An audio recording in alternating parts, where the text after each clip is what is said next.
It happened in an instant. Just 4 words, released from the stoic, silent walls of Buckingham Palace, were enough to bring the entire world to a standstill. A tragic development, they said. But behind that cold, official language, a dynasty was fracturing. As the initial shock fades, the real question emerges. A question far more chilling than how King Charles passed. The real question is, what devastating secret was sealed inside the final, desperate message he was writing to Prince William in his last fading moments? Make no mistake, this sudden collapse was far more than a personal tragedy. This was the final, devastating move in one game, and the explosive opening move in another. A complex game of power, succession, and survival being played out behind closed royal doors. Sources close to the inner circle have whispered that this was the culmination of immense, unbearable pressure. The weight of a crown he wore for so short a time, and the burden of secrets he carried for a lifetime, had finally become too much to bear. But what he left behind wasn't merely the crown. It was something far more potent. A spiritual last will and testament. A private handwritten letter, discovered in the quiet chaos of his study, allegedly containing not just fatherly advice, but stark, chilling warnings. Warnings about the storms gathering on the horizon. Storms brewing not from outside the palace walls, but from deep within the royal family itself. This letter, we are told, is a strategic roadmap, a guide for the new king, William, on how to navigate the treacherous political waters ahead. It is believed to be a final, calculated attempt by a dying king to protect his legacy and his heir from forces he could no longer control. So, forget everything you think you know. This event is not a period at the end of a sentence. It is the beginning of the darkest, most unpredictable, and most dangerous chapter in the modern history of the British monarchy. And at the centre of it all lies one sealed envelope, holding the key to everything that comes next. Long before the sun dared to touch the London skyline, King Charles was awake. It's said that sleep had become an elusive companion in recent years, a fleeting guest that departed the moment he reached for it. His body, disciplined by 7 decades of duty, had learned to function on fragments of rest, stitched together between unending thoughts of the crown and quiet, private dreams of a simpler life that was never his to live. He lay there for a moment in the pre-dawn stillness, listening to the rain begin its gentle but insistent assault against the ancient window panes. In the profound quiet of the palace, each drop felt amplified, creating a rhythm that was almost deliberate, almost ominous.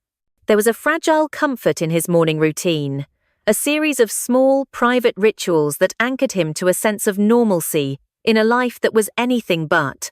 He rose slowly, feeling the familiar protest in his joints, a constant, nagging reminder that time is the one great equalizer. It spares no one, not even kings.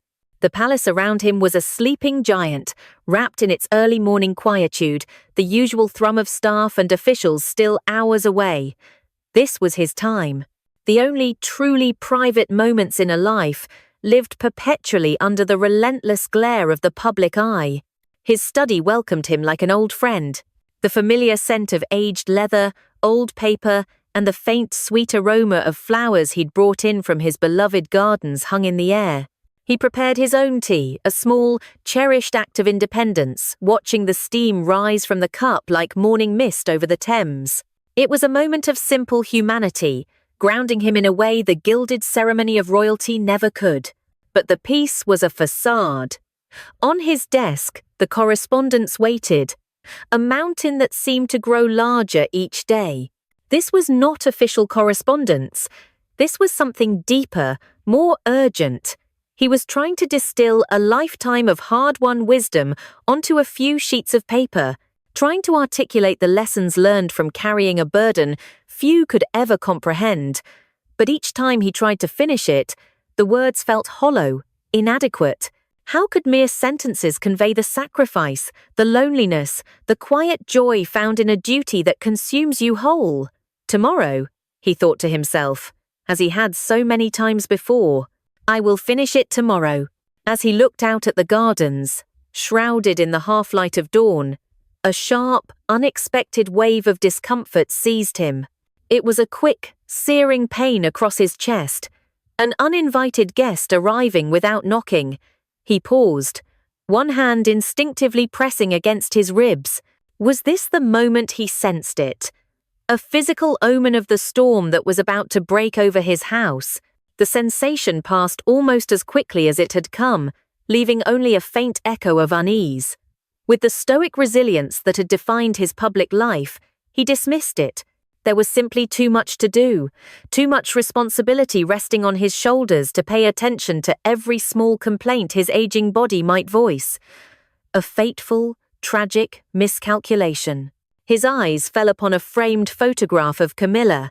Her smile, even in a still image, seemed to cut through the gloom.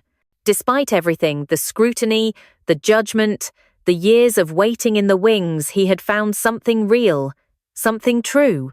But beside it was the larger family portrait, a tableau of duty and destiny. William, strong and ready. Harry, a complicated and painful distance away. His grandchildren, their futures still unwritten. They were his real legacy. He picked up his pen again, a new urgency coursing through him. He had to finish the letter. He had to make William understand. So much still left to do, he murmured, the words escaping unconsciously. It was no longer just a letter.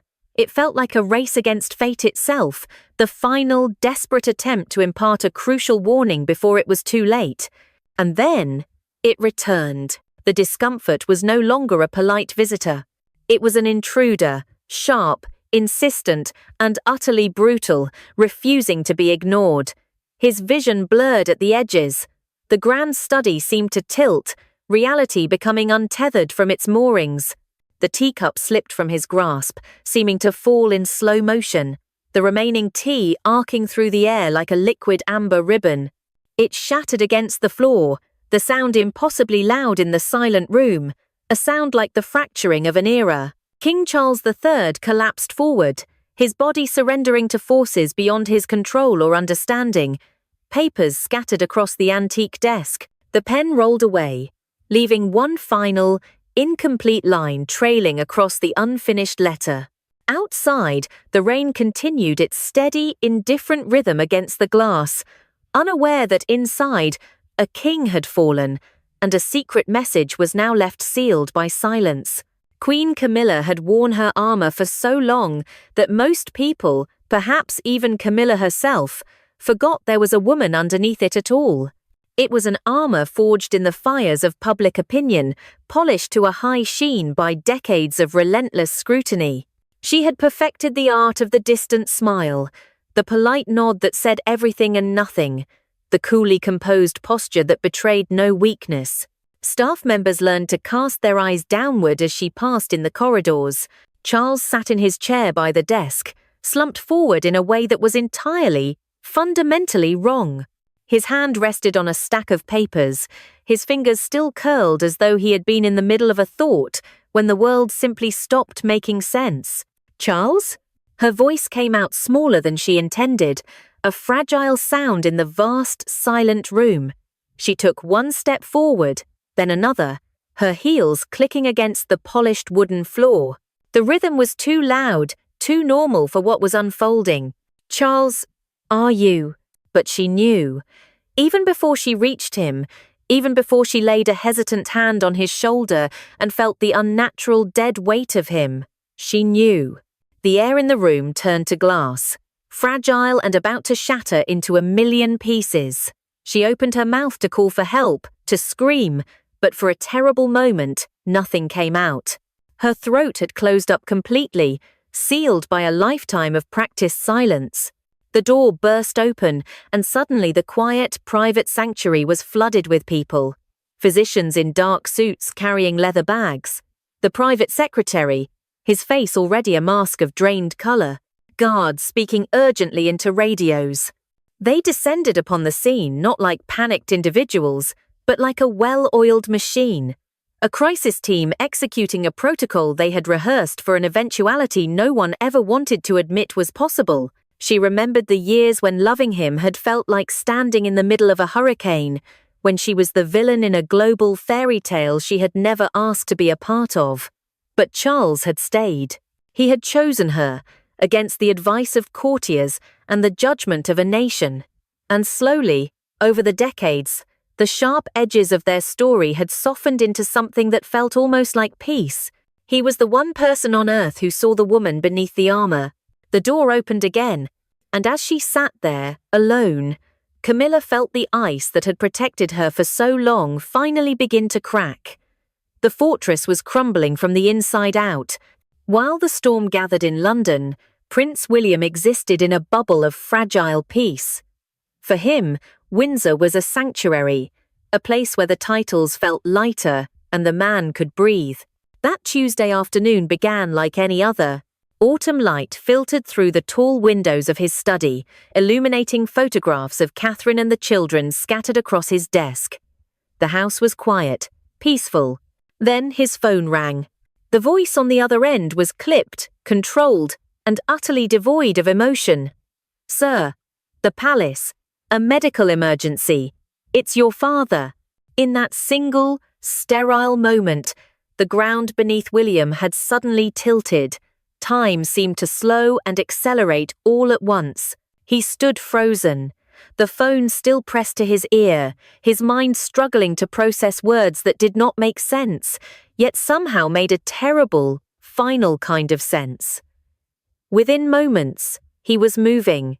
Keys, coat, a security detail scrambling into formation.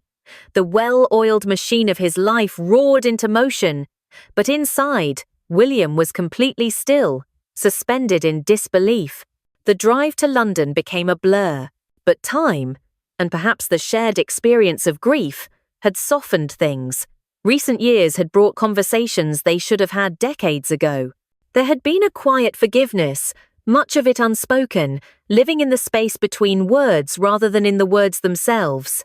They were finally finding their way back to each other. William pressed his forehead against the cool window glass. He was caught between two versions of himself, warring for control inside his own skin. One was simply a son, a boy again, terrified of losing his father, desperate to turn back time to say all the things he had never quite managed to say. The other was the heir, the future king. He could already feel the invisible crown settling onto his shoulders with a crushing, suffocating weight. He did not want to be that second person. Not yet. Please, not yet. His phone began to vibrate insistently in his pocket, a relentless buzzing against his leg. Palace aides, government officials. The machinery of succession was already grinding into motion, cold and impersonal, with no regard for the terrified son in the back of the car. He shoved the phone deeper into his pocket, refusing to answer. Not yet. He wouldn't let them take these last few moments of being just a son away from him. This was a journey from which there would be no return. The car finally pulled through the palace gates, gates that had stood for centuries, witnessing countless arrivals bearing news both joyous and devastating. As William stepped out into the courtyard, everything looked exactly as it always had. Yet he knew, with a certainty that chilled him to the bone, that nothing would ever be the same again. And there she was, Camilla, standing outside the heavy oak doors to the king's private chambers. She looked smaller somehow, fragile, the armor of a lifetime stripped away. No makeup could hide the raw exhaustion etched into every line of her face. They stood facing each other for a long moment, the world falling away. No words were needed. What could anyone possibly say? Their eyes met, and in that silent exchange passed years of complicated history, recent understanding, and a raw shared terror. It was a silent, unspoken transfer of power and burden. She reached out and squeezed his hand, a brief, trembling gesture before stepping aside, clearing the path. The corridor stretched before him, impossibly long. His footsteps echoed against the marble floors, a lonely sound in the cavernous space. As he approached the door to his father's room, he paused, his hand hovering over the cold brass handle. He took one deep, shuddering breath, holding on to the last second of the world as it had been, before stepping into the world that was to come. The prince was at the door. The king would be the one to walk through it. Later that night, long after the machinery of the state had quieted, William and Catherine found themselves in a private sitting room. A fire crackled in the hearth, casting long dancing shadows on the walls. It was a small pocket of silence in a world that had become deafeningly loud. They sat together on a sofa, the space between them filled with a grief too profound for words. It was Catherine who broke the silence, her voice soft but clear. "The envelope," she said. "Perhaps now is the time." Earlier that day, in the quiet chaos of the king's study, a single, sealed envelope had been found. It bore William's name, written in his father's distinctive, elegant hand. William had tucked it into his jacket pocket, a physical weight that mirrored the emotional one in his chest. He couldn't face it then. He needed time before confronting whatever final words his father had left behind. Now, he reached into his pocket with a slow, reluctant hand. The envelope was made of heavy, cream-coloured paper stock, the kind reserved for the most important correspondence. But as he looked closer, he saw that the ink of his name had slightly bled at the edges, a subtle, heartbreaking sign that his father's hand had been unsteady when he wrote it. He stared at the envelope for a long moment, as if trying to divine its contents without breaking the seal. Catherine placed her hand gently on his knee, a silent promise that whatever was inside, he would not face it alone. With careful fingers, he finally opened it. Inside were several pages, covered in his father's handwriting. This was not a formal, flowery farewell. It was simple, direct, achingly personal. It began with a father's love for his son, but as William began to read aloud, his voice barely a whisper in the quiet room, it became clear this was something more. This was not a letter. It was a secret codex, a final set of instructions from one king to the next. His father wrote of kindness, of the courage it takes to be compassionate in a world that values strength over all else. He wrote of legacy, reminding William that a king's true mark is not left in monuments of stone, but in the lives he touches. These were the words of a father, trying to distill a lifetime of lessons into a few precious pages. Then, the tone shifted. Halfway through, William's voice cracked and broke. He paused, struggling to compose himself. Catherine placed her hand over his, a silent encouragement to continue. He pushed on, his voice now laced with a new, somber gravity. For here, in the final pages, was a chillingly prescient section.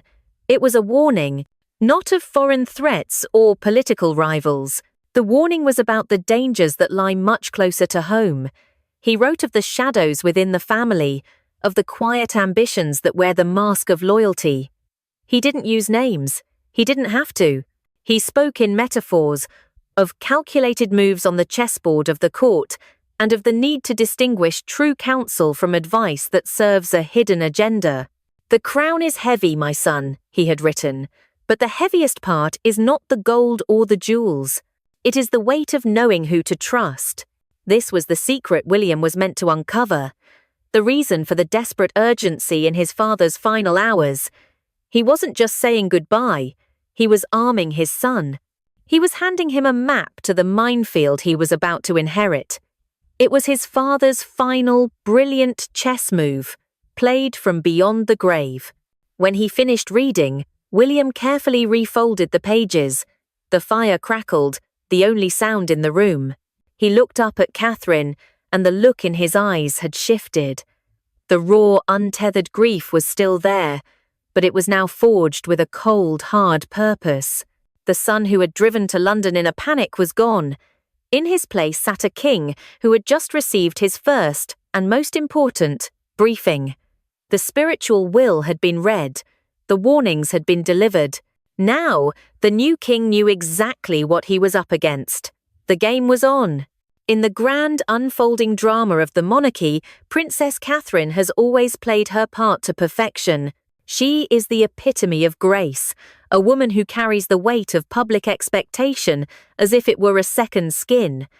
But to mistake her composure for passivity would be a grave error. Beneath the designer dresses and the flawless public smile lives a woman of remarkable emotional intelligence, a shrewd observer who understands the subtle currents of power better than anyone. As dusk settled over Windsor like a heavy shroud, her true role began to emerge.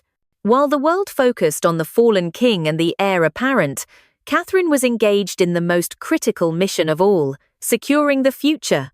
We see her in the nursery, speaking to her children. But this was far more than a mother comforting her young.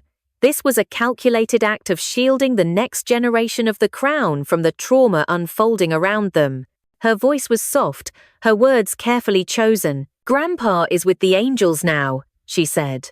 It was a simple phrase, yet it was delivered with a steadiness that belied the earthquake shaking their world. In this moment, she was not just a mother, she was the guardian of the dynasty's continuity. While palaces can fall and kings can pass, the line of succession is everything. And Catherine, with a quiet, fierce determination, was ensuring that the line would not be broken by fear or confusion. Later, when William returned from the palace, he was a man hollowed out by grief, a ghost walking in his own home. He looked like a king who had been handed a crown and a poisoned chalice in the same breath. And as he stood in the doorway, lost and adrift, Catherine moved toward him. Her embrace was not just one of comfort, it was a strategic act of anchoring him, of recalibrating the very center of power in a world that had lost its axis. She didn't offer empty platitudes or frantic questions. She offered something far more valuable, a silent, unshakable strength. She was the immovable object against which the irresistible force of his grief could break and finally recede. But her most crucial role was revealed in the hours after they read the king's letter. As William sat, reeling from the revelations and the coded warnings left by his father, Catherine was not merely a supportive spouse, she became his first and most trusted advisor. In the flickering firelight of that private room, they became a war council of two. William held the words, "the raw intelligence" from his father. But it was Catherine who helped him decipher their true meaning. Who were the shadows his father spoke of? What were the calculated moves on the chessboard they needed to anticipate? They sat together, not just as husband and wife, but as partners, strategists, mapping out the treacherous new landscape they now had to navigate. Do not be mistaken. While William will wear the crown, it is Catherine who possesses a different, perhaps more subtle form of power. It is the power of perception, the strength of silence, and an intimate understanding of the family dynamics that Charles had warned him about. She has spent years observing, learning, and mastering the unspoken rules of this dangerous game. While the men in dark suits scrambled to manage the public narrative, the true strategy for the future of the monarchy was being forged in that quiet room. A new power dynamic was being born. William is the king, the central piece on the board. So, as the dust begins to settle over a grieving nation, the true picture comes into focus. And it is far more complex and far more dangerous than the official narrative would have you believe. This was never just a story about the sad, quiet end of a king's reign. This was the story of the final, masterfully orchestrated move in a lifelong chess game, a move designed to reshape the future of the monarchy from beyond the grave. We began with the ignored omen, the chilling premonition of a king racing against his own mortality to deliver one last, vital message. We witnessed the scream that shattered the illusion of royal calm, the starting pistol that set the cold, efficient machinery of succession into motion. We followed the fateful journey of a son, forced to let the prince within him die so that the king could be born. And finally, we saw the seal broken on a secret spiritual will, not just a letter of love, but a battle plan, a codex filled with chilling warnings about the shadows that lurk within the palace walls. The passing of King Charles was not an end, it was a trigger. It set in motion a chain of events that had been meticulously, if tragically, anticipated. It has now armed the new king, William, with a knowledge and a burden that will define his entire reign. He doesn't just inherit the crown, he inherits his father's final, secret war. With the steadfast strategic mind of Queen Catherine by his side, he is no longer just stepping into his father's shoes, he is stepping onto a battlefield. And this leads us to the terrifying, unanswered questions that now hang over the House of Windsor. With this secret guidance from his father, how will King William rule? Will he be the gentle diplomat, or will he become the ruthless strategist his father's warnings demand him to be? Will the cryptic prophecies in the letter come true? And who, exactly, are the unnamed players on the chessboard? The ones who now have to contend with a new king who knows their game. The pieces are set. The game has a new player, armed with the wisdom of the old. But the other players are still on the board, and their next move is a terrifying unknown. The future of the British monarchy, now more than ever, is shrouded in a fog of intrigue and uncertainty. One thing is clear. The era of quiet tradition is over. A new, more dangerous reign has just begun. What do you think was the most critical warning in King Charles's secret letter? And do you believe King William is prepared for the battles that lie ahead? Let us know your theories in the comments below. The conversation is only just beginning. Don't forget to like this video, share it with anyone fascinated by the secrets of power, and subscribe to our channel to join us as we continue to pull back the curtain on the world's most powerful family. And be sure to click on the video that is now on your screen. The secrets it reveals about the next royal power struggle will shock you. You will not want to miss it.